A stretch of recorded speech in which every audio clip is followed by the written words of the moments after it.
की मांग कर रहा है।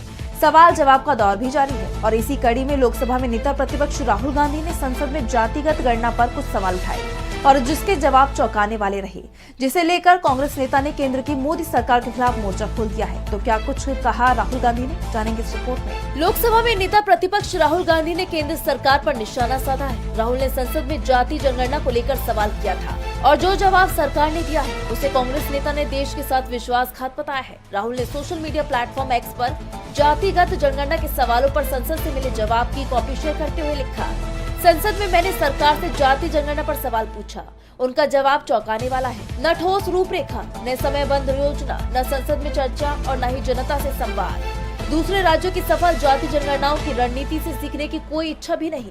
मोदी सरकार की ये जाति जनगणना देश के बहुजनों के साथ खुला विश्वासघात है। जैसा आप जानते हैं कि जातिगत जनगणना को लेकर राहुल गांधी ने केंद्र सरकार से 3 सवाल पूछे थे।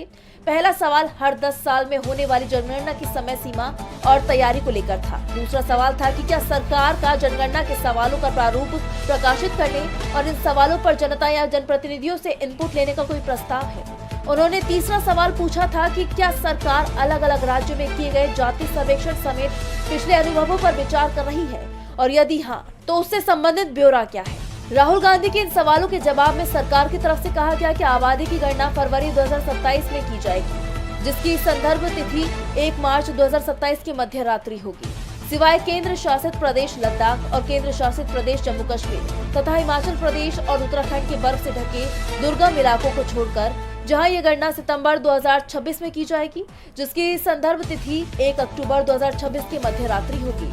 जनगणना का 150 वर्षों से अधिक का इतिहास है। अगली जनगणना के लिए पिछली जनगणनाओं से प्राप्त अनुभवों को ध्यान में रखा जाता है। प्रत्येक जनगणना से पहले संबंधित हितधारकों से भी सुझाव लिए जाते हैं। केंद्र सरकार के इन जवाबों पर कांग्रेस नेता का गुस्सा फूट पड़ा और उन्होंने सरकार के खिलाफ मोर्चा खोल दिया। डीवी लाइव की रिपोर्ट।